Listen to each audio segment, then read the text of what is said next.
உங்களுக்கு நிம்மதி உண்டாகுவதாக. தேவனுடைய இரக்கங்கள் அதிகமாவதாக. தேவன் என்ன சொல்கிறாங்கன்னா, சங்கீதம் 4:8, சமாதானத்தோடு படுத்து கொண்டு நித்திரை செய்வேன், நீர் ஒருவரே என்னை சுகமாய் தங்க பண்ணுகிறீர். இந்த வசனத்தை, இந்த சங்கீதத்தை எழுதினவங்க சொல்கிறாங்க, நான் நிம்மதியாக தூங்குறேன், சூப்பராக தூங்குறேன். ஏன்னா தேவன் என்னை நல்லா சுகமாக தங்க வச்சுருக்கார், சந்தோஷமாக இருக்கேன், சுகமாக இருக்கேன், அதனால் எனக்கு நல்லா தூக்கம் வருது, நான் நிம்மதியாக இருக்கேன் அப்படின்னு இந்த சங்கீதத்தை எழுதினவங்க சொல்கிறாங்க. என்னங்க, ஐயோ என் நிம்மதியே போச்சுங்க, இந்த பிரச்சனை வந்ததுலேருந்து என் நிம்மதி போச்சு, என் தூக்கம் போச்சு, இந்த விஷயம் கேள்விப்பட்டதுலேருந்து நான் தூங்கவே இல்லை. எத்தனை பேர் அப்படி சொல்கிறீங்க? ஆனால் தேவன் ஒருவரால் நீர் ஒருவரே என்னை சுகமாய் தங்க பண்ணுகிறீர். நம்ம தேவன் இருக்காங்கள்ல, அவர் உங்களை சுகமாக வச்சுக்க முடியும். அவரால் உங்களை சுகமாய் வச்சுக்க முடியும். அவரால் உங்களை நிம்மதியாக வச்சுக்க முடியும். அவரால் உங்களை நிம்மதியாக ஒரு நல்ல தூக்கத்தை கொடுக்க முடியும். சரிங்களா? தூக்கமே வரல, தூங்க முடியல, இந்த பிரச்சனைகள், இந்த வியாதிகள் என்ன தூங்கவில்லைன்னு கவலைப்படுறீங்களா? தேவன் இருக்கார். அவர் ஒருவரே உங்களை சுகமாய் வச்சிக்க முடியும். சரிங்களா? என்ன நடக்கும், என்ன ஆகும் அப்படி நினச்சியே நீங்கள் தூங்க முடியல, நிம்மதி போகுது. தேவன் உங்களை சுகமாக தங்க பண்ணுவார். சரிங்களா? என் பிள்ளை நிம்மதியாக வாழணும், நிம்மதியாக தூங்கணும், நிம்மதியாக சாப்பிட்ணும், அப்படி தான் தேவன் நினைக்கிறது. அதனால்தான் உங்களுக்காக அவர் உங்களை சுகமாக வச்சிக்கணும் அப்படின்னு அவர் விரும்புகிறாரு. சரிங்களா? அவருடைய பிள்ளைங்க தானே, அவருடைய பொண்ணு, அவருடைய பையன். கரெக்டா? ஒரு டாக்டரால் செய்ய முடியாததை, ஒரு டேப்லெட்டால் செய்ய முடியாததை, ஒரு கோர்ட்டால் செய்ய முடியாததை, ஒரு அட்வொகேட்டால் செய்ய முடியாததை தேவன் உங்களுக்காக ரெடி பண்ணி தராரு. எதுக்காகனா, நீங்கள் நிம்மதியாக இருக்கணும். உங்களுக்கு அவர் என்ன செய்யணும்னு எதிர்பார்க்குறீங்க, தேவன் அதான் கேட்குறாங்க. நீங்கள் என்ன எதிர்பார்க்குறீங்க தேவன்கிட்ட, அதை செய்து கொடுக்குறாரு. எதற்கு? நீங்கள் நிம்மதியாக தூங்கணும், நிம்மதியாக சாப்பிட்ணும், நிம்மதியாக வாழணும். சரிங்களா? அதற்காக தான் அவர் செய்து கொடுக்குறாரு. கவலைப்படாதீங்க, எல்லாம் சரியாயிடும், எல்லாம் உங்களுக்காக அவர் செய்து தந்துடுவார். சரிங்களா? கவலையே படாதீங்க. இப்போ நம்ம ரூத் இருக்காங்களே, அவங்களுக்கு கூட ஒரு நாள் ஒரு கவலை வந்துச்சு.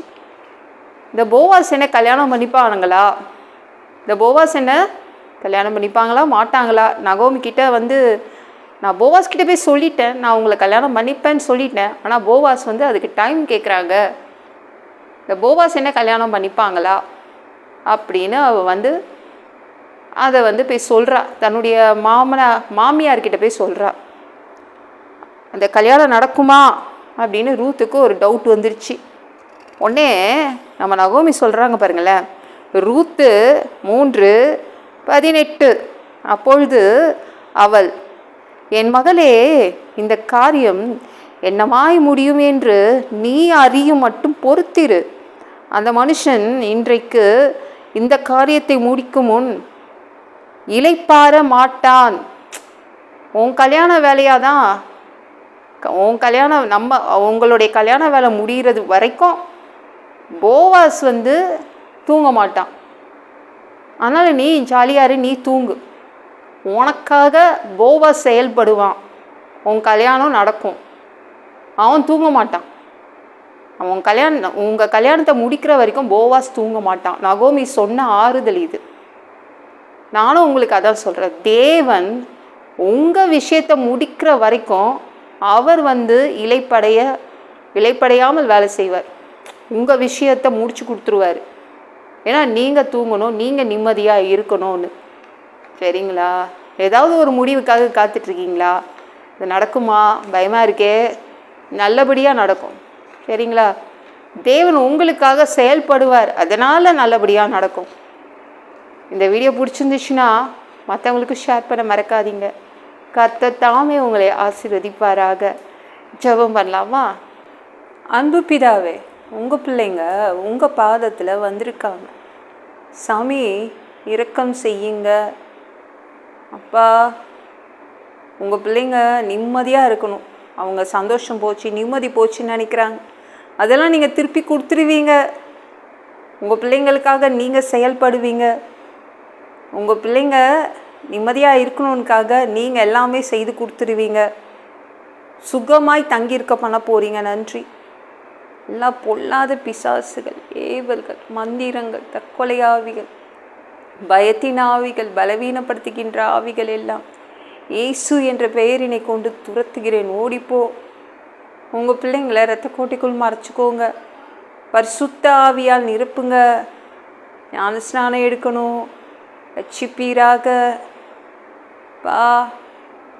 இயேசுவின் காயப்பட்ட தழும்புகளால் எல்லா வியாதிகளும், எல்லா பலவீனங்களும், கேன்சர் போன்ற வியாதிகளும் சரியாகுவதாக. மரணப்படுக்கைகள், பரம்பரை வியாதிகள் எல்லாம் சரியாகுவதாகப்பா. பா.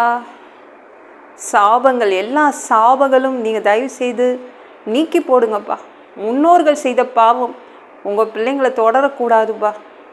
எல்லா சாபங்களையும் நீங்கள் நீக்கி போடுங்க பா. மனிதனாக பிறந்தா ஜீவ புஸ்தகத்தில் பேர் இருக்கணும்.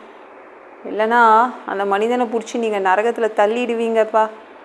பா, எப்படிப்பா அந்த நரகத்தில் போய் வாழ்கிறது? தீ எறிகிற இடத்துல எப்படி வாழ்கிறது?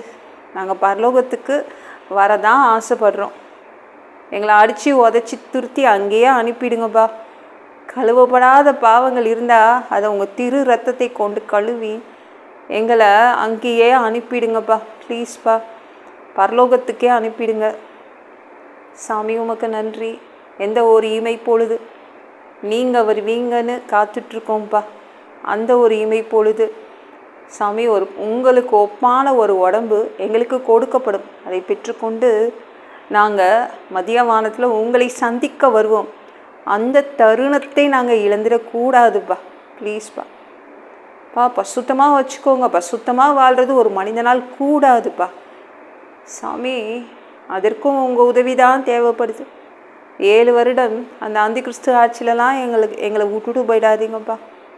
ப்ளீஸ்ப்பா, எங்களை தயவு செய்து ஆண்டவரே நீங்கள் கூப்பிட்டுட்டு போயிடுங்க. 3வது தடவை கூட இந்த பூமிக்கு வருவீங்க. 1000 வருடம் இந்த பூமியை ஆட்சி செய்வீங்க. அந்த பொற்காலத்தை பார்க்க ஆசைப்படுறோம். எல்லாவற்றையும் ஒப்பு கொடுக்குறேன்ப்பா. ஏசு உங்களை ஜெபம் கேளும் பிதாவே. ஆமென். நாளைக்கு பார்க்கலாம்.